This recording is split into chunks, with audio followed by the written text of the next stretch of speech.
ahead. Bilateral. Bilateral descent, yes. So let's talk about that. I won't use red. It probably doesn't show up very well. Let me use black. Okay, so yes, bilateral descent. This is what we have in those, in the industrial societies like ours or agricultural societies. Quite often you have something called bilateral descent. So before, up to this point, we've used patrilineage or patrilineal, matrilineage or matrilineal. Now I'm using the word lateral. Of course, we know bi. Bi is a prefix that means what? Two. Yeah, it comes from Latin, it means two. What does lateral mean? Across. Like side. Say it. Sideways. Sides. Lateral means sides, right? Yes, so you have these teeth, you know, your canine teeth are actually called your laterals. They're on one on each side, right? Okay, so bilateral descent means that bloodline is traced through both the mother and the father's side simultaneously.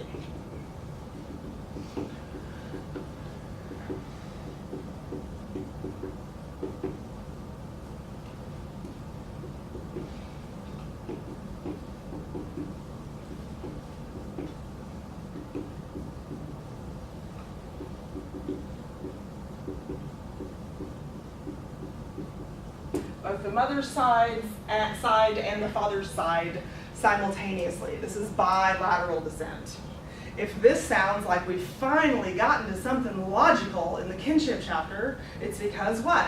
It pertains to us. It pertains to us, finally. This one pertains to us because we started with the question, I'm pretty sure, we started with a question like, you know, do we belong more to our mother than we do our father, or is it both? And your answer is both. And that's because we come from a bilateral descent system. One of the reasons why kinship is so agonizing to try to figure out, and it's such a brain teaser or whatever you want to call it, is because we learned this from infancy in our enculturation process, and so it seems like this is a natural thing to do.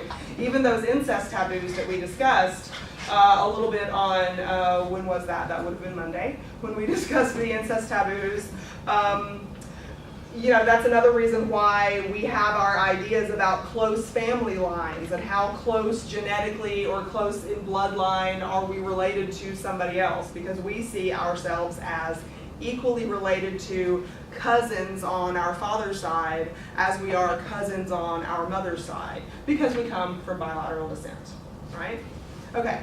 Also, most of us, when we are talking about, maybe Brian's household and my household are exceptions to this, but most of us, when we talk about our household, our economic unit, and our immediate family, we focus in the United States on something called a nuclear family. Nuclear family, okay.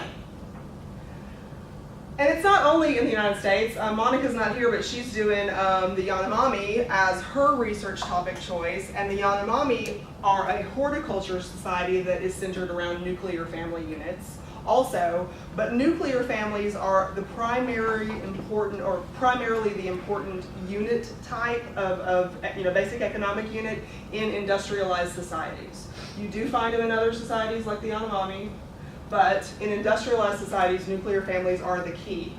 Nuclear here refers to the nucleus of a cell, where all the most important stuff of the cell exists, right?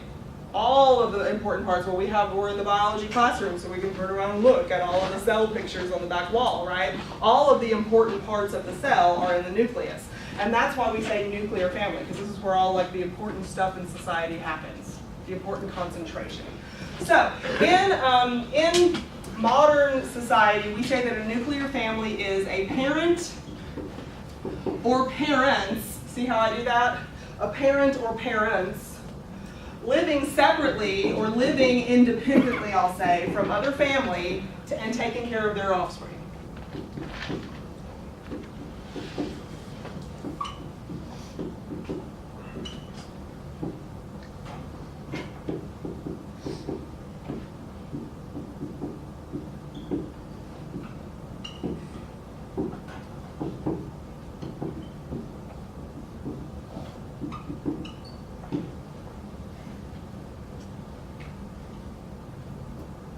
You live independently. you are an isolated economic unit for the most part. An isolated economic unit. And, let's see, we should draw some of those economic units that might be common in our society today. Like for instance, does anybody know what the average, here's my air quotes, the average American household, how many kids the average household in America has? 2.18. 2 to 3, so I think it's like, is it 2.8? 8, yeah, you said it It's like before. 2.82 specifically or something like this. But yeah, so 2 to 3 kids. So let's draw a new, with our little symbols that you know from, in your notes from, I guess, a week ago. Tell me how you would draw a picture of only the generations that involve the parents and the children of those immediate parents. How would you draw an average American family of a household with a parent or parents and their, in this case, it's 3 kids. We'll round the 0.8 up to 3. How would I draw it? Bilateral. In the United States, I'll just erase bilateral. I want you to tell me, using the symbols, how would you draw the typical, and here's my air quotes, typical American family. I guess the one that you read about in storybooks, right? We have like a triangle, married to the circle. So triangle with what in between? You said married to the equal sign with a circle, and then what? The line down. The vertical line, We have a straight across line, straight across 3 line, more Lateral down line. line, 3 more down lines. and then whatever the kids' genders are. What do you want the kids' 2 sexes girls to and a be? boy. 2 circles. 2 girls and a boy? Yeah, say they Oh, got wow. pinched. So, really, that's weird. Maybe we're sending each other the same vibe. All 3 of y'all said 2 girls and a boy. So who's oldest? The boy. Boy, yeah. Okay, so the boy's oldest and the 2 girls. Yeah, and then, basically these next pictures, or the next part of the picture isn't anthropological symbolism or anything, but the idea is, okay, this is a nuclear family if they all live in something shaped like that. Right? Or an apartment or a duplex or whatever, but the idea is that they're an independent economic unit. And in America, this is kind of our idea. We hear this word about this phrase, the American dream. Y'all have heard of that before, right? The American dream, and it's all about the nuclear family getting by easily in our economy. And getting by easily in our economy means I want to live independently, I want to have enough cars for all these people when they need it, and I want to be able to go to Disneyland at least once, and those kinds of things, right? Unnecessary things. Oh, really, Mr. World Traveler? No, Mr. I've got a lot of Mr. I'm going to conspiracy Japan for theories spring on that. break. I didn't Yeah, say unnecessary. I know. I'm teasing you. No, we're just all jealous of your upcoming trip. But yeah, so this is a picture of a nuclear family. And if you follow the norms, okay, so here's this girl. Let's make this girl our ego, okay? So she's a female, so I'm going to make her ego. So let's say that this is a little American girl, and when she grows up, if she follows normal American behavioral patterns, what do we expect her to do as an adult? married. Marry, and have her own house, and do what? And produce kids. Procreate, have offspring. How many offspring do we want her to have? 4. 2. 16. 7. I was waiting for some smarty pants to say 16. I think I'm going to go with 2. Well, that's what my grandfather had, 16 brothers and Yeah. sisters. Okay. So, and what is their sex? Would you like them to have? A boy and a girl. A boy and a girl, and who's oldest? Girl. The girl this time. The girl this time, and the boy. Okay. So. Yeah, so this is, and actually we just chose the youngest daughter. We could have chosen anybody else, but I chose the youngest one just because it's easier to draw this combination. But in America today, these people are the ones who form the first nuclear family. Let me circle this first nuclear family. Okay, so here are the parents, and here is our ego. Ego is a child in this first nuclear family unit. So if ego is the focus, then we call this nuclear family unit a family of orientation. The family of orientation. This is the nuclear family into which ego was born or adopted. Early life took place in this nuclear family. So the family we live with is technically the nuclear family? Growing up, the family that contributes to our upbringing, our Enculturation process, yes. Yes.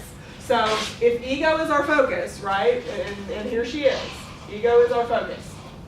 So because we're talking about ego having the status of child, filling the role of child in this picture, this is ego's family of orientation. But like you said, in America, if ego grows up with normal, I just love this word normal, we have to really, someday I'm looking for a really good definition of normal. I guess extra points for anybody who can find me What a is good definition acceptable of in your normal. own society? I don't know. Yeah, but there's a range of that, no. Okay. No I way, need he's that got, extra he's got point. his foot toward those extra points, but no, nothing yet. Anyway, so if she follows normal American trends, like you said, she's going to get married and then have the 2 or 3 kids or somewhere in between, not 16. I mean, she could, I suppose, but not 16. Okay, but now you see, again, another nuclear family. Do you see how I'm circling it, I'm highlighting it, but I'm not, doing a solid circle so we can make a distinction between what the original nuclear family was that ego was a part of, and now the second nuclear family that ego has made herself. So ego is no longer filling the status of child, offspring here. What status in this family is she filling? Mother. Mother, parent, either one of those works. Yes, ego is a female, so you can say mother. So because this nuclear family has ego as a parent, this nuclear family is called a family of procreation. What does procreate mean? Sex. To produce offspring. Yes, thank you, Sloan. I hope they leave that in the recording. Sloan's voice screaming sex, yes. Reproduction, thank you very much. And it all depends, like a family of procreation, a family of orientation. It depends. Every family once was a family of procreation and orientation at some point, depending what way, how you're looking at it. Yes, so you can go, yes, I think what you're asking me is, like, even in those much longer kinship charts that we've been drawing over the last few days, could you go in and circle the units? Yes. Okay. But in patterns of matrilocality and patrilocality, you have many more generations of family living under the same roof or so close together in such close daily contact that you've got many more contributors to the economic unit that we call family. You see what I mean? Many, many more participants in the household. So that's my emphasis here. In America and societies like ours, we focus on who is supposed to live in the household. So when And they we move think out, of- they'll become, yeah. Yes, so again, if ego follows the norms of society, she's not doing this and still living in her childhood bedroom, right? She's making her own her own master bedroom somewhere else and her own children's bedroom somewhere else, right? That's another part of the norm. So a nuclear. That's not, things are changing quite a bit, in the scope of America, and like Brian shared with us, he's got his in-laws living with him. You and my husband should get together and talk, because we've got my in-laws living. Of course, my father-in-law's about to move in with us too. But yeah, this is becoming more and more common. You're seeing many changes to the economic structure in America today, where you might see pictures like this within the same household, at least for a time, right? Yes, sir. Now, the family of orientation. Now, what would happen if you're doing ego's mother's father's family? What would that be if you go? That wouldn't be the family of orientation then, would it? Like, say. Not if this stays your ego. No, that would be Then- showing extended family. Okay. What we should do. So it's all to determine what type of to determine whether you're looking at a nuclear family unit, or to distinguish which type of nuclear family unit you're looking at. It depends on who ego is in the picture. So what did you tell me? You told me something like, if you had ego's mother's father, you said? Yes.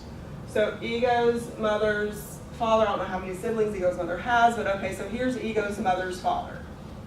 So if ego is still ego, then yes, this is her maternal grandfather. But is it typical for Ego's maternal grandfather to live in the household with Ego growing up? No, what I was asking though is, that's family of procreation, that's family of, what did you call it? Orientation, sorry. Orientation. What would the family be above The that? generation before. The Extended generation. family. So that would actually be the Extended term of it, is extended family. Extended family. Yes, extended family, the definition of that is additional relatives outside who we have described here. Sometimes, in some cultures, they live in the same household with each other. In cultures like ours, it's unusual, at least historically it's been unusual, but now you're seeing more and more and more households so that they can live up to an average standard of living or have an increased standard of living from what they could do on their own. They are including more generations of a family within the same household. There's more incomes, there's more childcare, there's more taxi service, there's more grocery shopping time and somebody to cook and all that. Yeah, so Brian, yeah, I see Brian is like, yep, that's how it works. When you've got more, you've got all those kinds of additional, yeah. You've got a tutor who lives in house and a homework helper and somebody to brush teeth and all this kind of stuff. Yeah, you've got all those extra economic contributors, right? Yeah. Yeah. But, like in my household, I live with my sister and her nuclear family. So I'm just kind of like an extra person in there. But I tend to be like the babysitter. And You are the economic contributor, exactly. Yeah, the reciprocity has to be there. The kind of reciprocity that is appropriate for that relationship has to be there, or, yeah, So what exactly. would you do if they split? How would you do that? if Good they question. split? Okay, so let's Let's talk about splitting. Okay, so you did not see any divorces or dissolution of sexual unions. We didn't draw any of those in any of the matrilineage or patrilineage pictures that we drew. But you have a symbol for it, right? Because it happens. You have a symbol for it. So, okay, so let's draw our nuclear family unit back on the board that we had just a minute ago. Here it is. And what was it, a boy, girl, and Ego, who happens to be a girl, okay?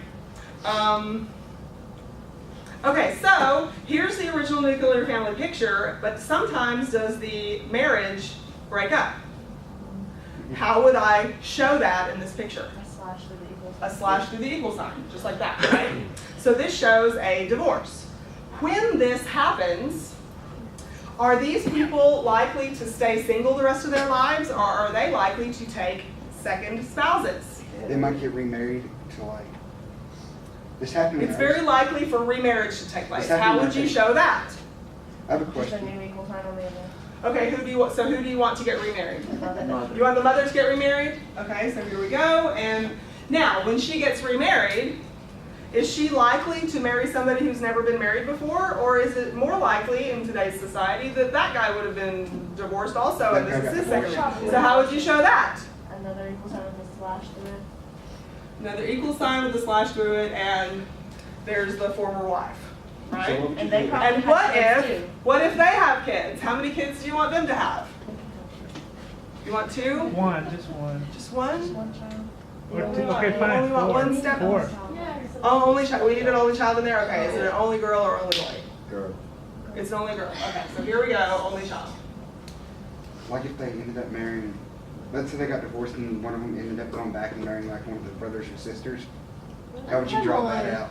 What? That actually is a marriage pattern that we'll talk about. We probably won't talk about it until Monday of next week, but there actually is a marriage pattern like that. So hold your horses on that one, we'll come to it, okay? Okay. Okay, so there is a marriage pattern like that, so we'll talk about it in a second. So, Okay, so, yeah, so now, who do these kids likely live with? mom. In our society, the custom is, it's usually mom who they live with. Okay, so now, if you had to draw a nuclear family, who is the parent or parents living independently from other relatives and taking care of the offspring? Who? Mother. Ego's mother's Ego's mother. new Ego's mother's current spouse right. and, Ego's mother's current spouse's daughter. well, if it's typical for the children to go with the mother, then would Ego's mother's current spouse's Oh wait, daughter? no. No. Really? So who would? Ego and his mom and his mom's spouse, and who else? brother and sister. Exactly. Her So brother this and would sister. probably be the economic unit that you would find in this case. And a stepdaughter every other week. Yes, exactly. Every other weekend or something. A And- month and in the maybe- summer, right? Maybe eventually a new baby can be added. Oh, how would we show this? I had line down. Line for down them. on the each. Just one? Like every other week, for instance. Just one child for them, or you want them to, or we're working towards 16 for Ian here, right? Yeah, let's keep it simple. Let's keep it simple, a boy or A girl? son. A son. Okay, so now we have to like expand this little, yeah, okay. Which actually is a very good point to make, because typically marriages like this are not, you know, second marriages have a little bit of social pressure actually to produce a child from them, to kind of have legitimacy. Yeah. Yeah, I'm my husband's second wife, and we don't have any children together. And one time there was a disagreement in the family, in his extended family, about what to do about his father, you know, my father-in-law. And one of my husband's brothers actually told me that my opinion doesn't matter as much as my husband's ex-wife's opinion still matters, because she's the mother of the children. Did you slap her? Ouch. I'm sorry. Did you slap her? No, I didn't slap him, but we're even now. Let's just say that. So anyway, yeah. But yeah, it's all about, you know, the reciprocity and the relationships, and so sometimes children, even in our culture, are seen as legitimizing a relationship, right? This is another reason why Maury Povich has a job, right? Who legitimately is the father of this child or not, right? And was this a legitimate relationship or not? Well, this proves it. Yeah. Okay, so now we're getting into some of the kinds of ways that maybe some of your families will look if I give you an assignment that asks you to do several generations of your own family. Are we getting into some of the, no, we need to cover more? For instance, yes. Okay, my mom and dad never got married, but they had me and my brother. How would you show that? You can do that with an equal sign. Oh. I remember when we were doing the symbols, I showed you that an equal sign represents marriage, or some people Well, use it as a put sexual a union slash through also. it, though. But you could also do just this as a sexual union. Are they Some separated? anthropologists. Yeah, they're separated too, so, Yeah, That so then would it would be be like that. okay. So they had a sexual union at some. So if you want to get like really, I never used the symbol myself, but it's not incorrect to do so. So you could, for your parents, if they were never legally married, then what you could do is just do the same thing, and then if they're not together anymore, just do that. Because it represents a sexual union in general, and not necessarily a marriage, because marriages don't, that's a definition that we'll get to first thing. I think first thing, I'll have to wait to make sure we've got all our loose ends tied up, but I think first thing on Monday, when we meet, we'll talk about marriage, and how little you people know about it.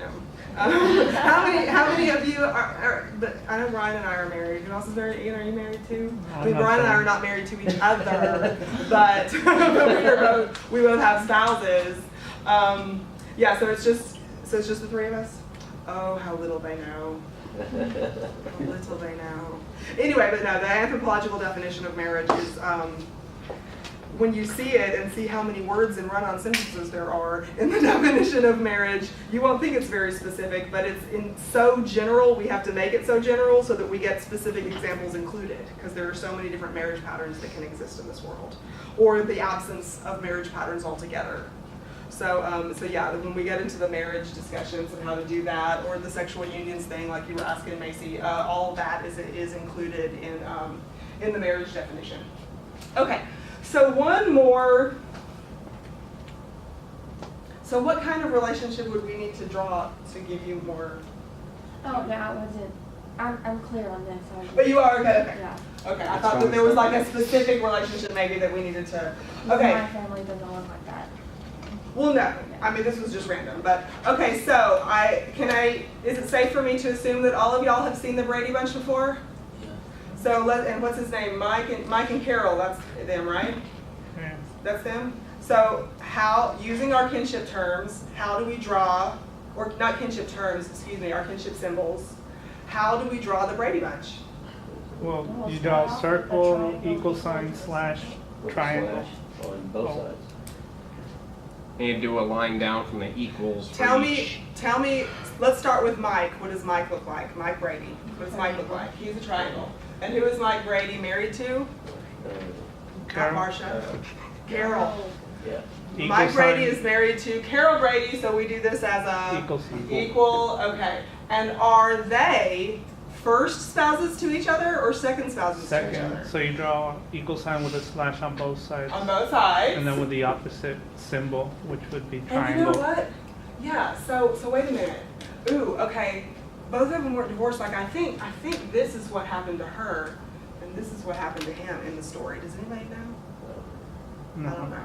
But we haven't killed very many people in this class yet, so here's the thing. let's just kill him off. So- I think she was a widow and he was a divorcee or something. But anyway, at any rate, either one of these pictures in our cultural scheme, you know, our way of thinking, either one of these pictures would be appropriate for this to happen eventually, right? Whether the divorce took place or whether the spouse was deceased, that would leave both of these people free in our culture to marry again. Because we only have one type marriage, we'll talk about it, you know what it is, it's called monogamy, but we only have that one type of marriage, we'll talk about it on Monday. So, okay, so now we get to Marcia. Let's finish the Brady Bunch really quick, stop making the noise. Do you have to put a slash with the equal sign on the one that died? Over here, no, because the marriage just, our laws about marriage in our culture say that the marriage is over when the death occurred, so you don't have to show that. If you showed that, the way that it would be correctly interpreted is that the divorce took place before the spouse died, okay? And so I think in the story, I don't know, I might be wrong, but I think in the story, he died, so we'll just draw it this way. Okay, so there were children involved, Marcia. Where does Marcia go? I forget who. The third equal sign over, straight down, then 3 lines, then circle, circle, circle. Circle, circle, circle. What was it, Marcia, Jan, and Cindy? Okay, and then we have Greg and Peter and Bobby. Where do they go? First equal sign with a slash through it, line down, 3 lines, triangle, triangle, All right, triangle. there's Greg, there's Peter, there's Bobby, and who lives together in a nuclear family unit? These people. What about Looks like a was it ghost. Greg and Oh, Carol? here's Alice and the dog. And how about the cousin? What was the cousin? Oh yeah, later on when the ratings got low, there was a cousin. What was his name? Like Alfred or something? I don't know. He must have been a Brady Bunch junkie. Marilyn Manson. Or Charles Manson. Oh, no.